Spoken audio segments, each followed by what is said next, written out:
আসসালামু আলাইকুম, ফিরে আসলাম আরেকটা নতুন ভিডিও নিয়ে। আজকে আমরা নবম দশম শ্রেণীর রসায়নের পঞ্চম অধ্যায়ের পরবর্তী টপিক পড়বো ইনশাআল্লাহ। তো আজকে আমরা শুরু করব দুইটা প্রশ্ন দিয়ে, পপুলার প্রশ্ন। সেটা হচ্ছে একটা প্রশ্ন Q1, সালফার কেন 2,4,6 যোজনী প্রকাশ করে?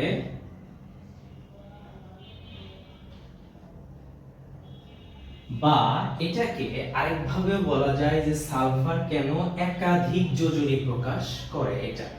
আর সাথে আমরা আরেকটা করব যে, আচ্ছা এটা আগে শেষ করি, তারপর আমরা ওটাতে যাই। তাহলে আমরা কি করব, প্রথম কাজ আমাদের আগে সালফারের ইলেকট্রন বিন্যাস করা। তাহলে আমরা লিখব সালফারের ইলেকট্রন বিন্যাস, ওটা আমি লিখলাম না, S16। তাহলে ইলেকট্রন বিন্যাস করলে কি হয়, 1s2 2s2 2p6 3s2 3p4 এটা। তবে এখন আমরা এখানে দেখব একটু, আর আরেকটা বিষয় আমরা শিখব। ধরো যদি তোমাকে এরকম বলে SPDF, S এর সর্বোচ্চ ইলেকট্রন থাকে 2টা, P তে 6টা, D তে 10টা, F এ 14টা অরবিটাল। তাহলে মনে রাখবে এখানে একটা করে বক্স হয়। বক্স মানে S এ বক্স থাকবে একটা, কেন? কারণ 2 এর অর্ধেক। তাহলে P তে আছে 6টা ইলেকট্রন, অর্ধেক মানে 3, তাহলে বক্স হবে 3টা, এই যে 1 2 3। তাহলে D তে 10টা, তার মানে বক্স হবে 5টা দিলাম। আর F তে কয়টা হবে, 7টা গেল। তাহলে এখন আমরা এখানে দেখব একটু, এই যে এই দুইটা আমাদের আলোচনার বিষয় সবসময় লাস্ট। তাহলে S এ বক্স কয়টা, 2টা, একটা সরি। আর P তে বক্স কয়টা, 3টা। ওকে, এখন দেখো S এ মোট ইলেকট্রন কয়টা, 2টা। তো ইলেকট্রন দিতে হয় এইভাবে, একটা এই বরাবর, একটা এই বরাবর দিলাম আমরা। আর P তে দেখো তো ইলেকট্রন কয়টা আছে, 4টা। তাহলে ইলেকট্রন কিভাবে দিব, দিতে হয় এইভাবে, একটা 2টা 3টা, আরেকটা দরকার, এটা আমরা দিব এখানে 4টা। এখন দেখো এই অবস্থায় বাইরের কক্ষপথ মানে যে 3 নাম্বার শক্তি স্তরে মোট বিজোড় ইলেকট্রন কয়টা, একা আছে কে কে, একা আছে দেখো একটা আর একটা, কারণ এই দুটো তো জোড় অবস্থায় আছে। তাহলে এখানে আমি বলতে পারি যেহেতু বিজোড় আছে, সেজন্য আমি বলতে পারি যে যতগুলো বিজোড় ইলেকট্রন সেটাই তার যোজনী। তাহলে আমি বলতে পারি এখানে S এর যোজনী 2। তাহলে একটা বের হইছে। এখন আমরা বাকি দুটো কিভাবে বের করতে পারি, সিম্পলি এই পুরো সালফারটাকে আমি একবার উত্তেজিত করব 16। আর মনে রাখবে যখনই উত্তেজিত করা হবে তখনই এখানে যে 3 নাম্বার শক্তি স্তর বলো, 4 নাম্বার শক্তি স্তর বলো, যতগুলো অরবিটাল আছে সবগুলোর দরজা খুলে যাবে। তাহলে আমরা জানি 3 নাম্বার শক্তি স্তরে অরবিটাল থাকে 3টা, SPD, বা এভাবে মনে রাখতে পারো 3, এজন্য 3টা অরবিটাল SPD, ঠিক আছে? তাহলে এখানে S আর P পর্যন্ত আছে, তাহলে D এর দরজাটা আমাদের খুলে দিতে হবে। তাহলে এইটুক যা আছে আমরা সেম রাখবো, 1s2 2s2 2p6। এরপর এখানে আমরা দিব না, 3s দিব, 3p দিব, 3d দিব। তো আমরা s এ বক্স পেয়েছি একটা, p তে বক্স 3টা, d তে বক্স 5টা, একটু আগে বলেছি 1 2 3 4 5 দিয়েছি। এখন চিন্তা করো, প্রথমে এখানে দেখো জোড় অবস্থায় আছে কে, এইটা আছে, তারপরে এটা, মনের ভুলে কিন্তু এটা আগে না, এইটা মানে লাস্ট থেকে আসো। তাহলে লাস্টে এটা আছে, তাহলে এখানে যে দুইটা আছে ওই দুইটাই থাকবে আগে, এই প্রথম জোড়াটা ভেঙে যাবে। তো প্রথম জোড়াটা ভেঙে ওই একটা ইলেকট্রন পাশে মুভ করবে, অর্থাৎ এইখান থেকে দুইটা ছিল, ওই দুইটা একটাতে পরিণত এখানে মুভ করবে। তার মানে এই দুইটা থেকে একটা এখানে চলে আসলো, আর এখানে তাহলে 4টা থেকে একটা চলে গেছে, তাহলে 3টা হবে, একটা 2টা 3টা, তাহলে 3 আর এখানে 1। তাহলে দেখো তো এই অবস্থায় বাইরের শক্তি স্তরে বিজোড় ইলেকট্রন কয়টা, একটা 2টা 3টা 4টা। তাহলে আমরা লিখব এখানে S এর যোজনী 4। তাহলে 4ও বের হয়েছে, এখন 6টা। আবার কি করব, আরেকবার উত্তেজিত করব। এখন তোমাদের মনে প্রশ্ন আসতে পারে যে স্যার এটাকে আমরা কয়বার উত্তেজিত করব, বুঝবো কিভাবে? সেটা ডিপেন্ড করবে কয়টা জোড় ইলেকট্রন আছে। যেমন দেখো এখানে আমরা দেখার পর এখানে একটা আছে জোড়, এখানে একটা জোড় আছে, তাহলে একবার উত্তেজিত করলে এই একটা ভাঙবে, তো আরেকবার উত্তেজিত করলে এটা ভাঙবে।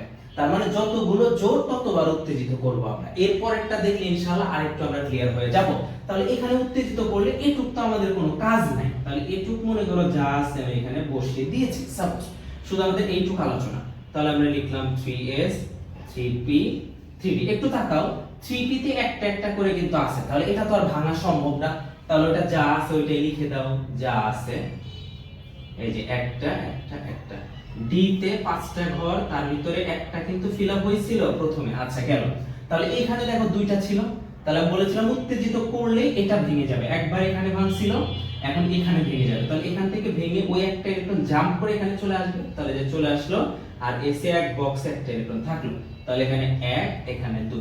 দেখো তো এইখানে বাইরের শক্তি স্তরে বিজোড় ইলেকট্রন কয়টা? 1 3 4 4 8 6।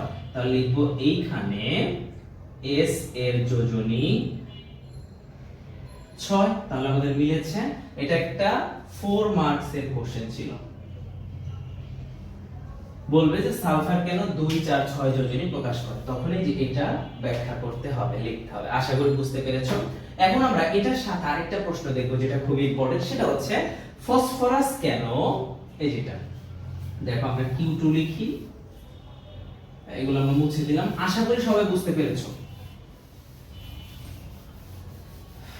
এখানে লিখবা Q2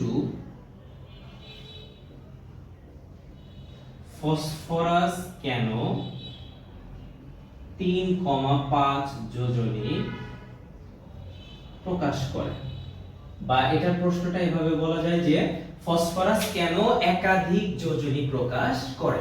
তাহলে আমরা ওই যে আগের মতো প্রথম কাজ, আগে ফসফরাসের সংখ্যা প্রতীকটা লেখা p, আর এখানে পারমাণবিক সংখ্যা 15। তাহলে দিলাম, ইলেকট্রন বিন্যাস করো 1s2 2s2 2p6 3s2 3p3 দিলাম আমরা। তাহলে যে প্রথম কাজটা কি আমাদের? প্রথম কাজ হচ্ছে বক্স আকারে লেখা। তাহলে s এর বক্স কয়টা? একটা। p এর বক্স কয়টা যেন? তিনটা। তাহলে এখানে তিনটা আছে, তাহলে তিনটা দিয়ে দাও, আর এখানে দুইটা আছে, দুইটা দিয়ে দাও। তাহলে দেখো তো এই অবস্থায়, প্রথম অবস্থায় ফসফরাসের বাইরের শক্তি স্তর 3 নম্বর শক্তি স্তরে বিজোড় ইলেকট্রন কয়টা? 1 2 3টা। তাহলে এখানে ফসফরাসের যোজনী 3, তাহলে লিখবা এখানে p এর যোজনী 3 দিলাম আমরা। ওকে কমপ্লিট। এখন দেখো তো বাইরের শক্তি স্তরে জোড় অবস্থা আছে মাত্র একটা, তার মানে ফসফরাসকে উত্তেজিত করা যাবে একবারই। তাহলে আমরা এখানে ফসফরাসকে একবার উত্তেজিত করব, এইজন্য একটা স্টার। তাহলে উত্তেজিত করলে এটুক তো সেম থাকবে, তাহলে আমি এখানে বসিয়ে দিলাম ধরো। আর এইখানে আমি লিখব 3s 3p।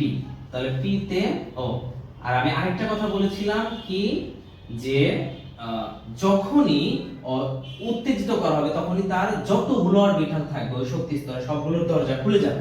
অর্থাৎ 3 নম্বর শক্তি স্তরের অরবিটাল থাকতে পারে 3টা spt। তাহলে এখানে দরজাটা খুলে দাও, t এর বক্স হচ্ছে 5টা। তার মানে যে এখানে দুইটা ছিল, তাহলে ওখান থেকে একটা ইলেকট্রন ভেঙে d তে চলে আসবে, যে একটা চলে আসলো। আর s এ তাহলে কয়টা থাকবে? অনলি একটা। তাহলে দেখো বিজোড় ইলেকট্রন কয়টা? 5টা। তাহলে লিখবো এখানে p এর যোজনী 5। ঠিক আছে, আশা করি বুঝতে পেরেছো। তাহলে সিম্পলি আমরা কি বলবো? যখনই বলবে একাধিক যোজনী কেন প্রকাশ করে, প্রথম কাজ যে আগে ইলেকট্রন বিন্যাস করব, করার পরে বাইরের শক্তি স্তরে যতগুলো জোড় ইলেকট্রন আছে ওটা আমরা বক্স দিয়ে বুঝাবো।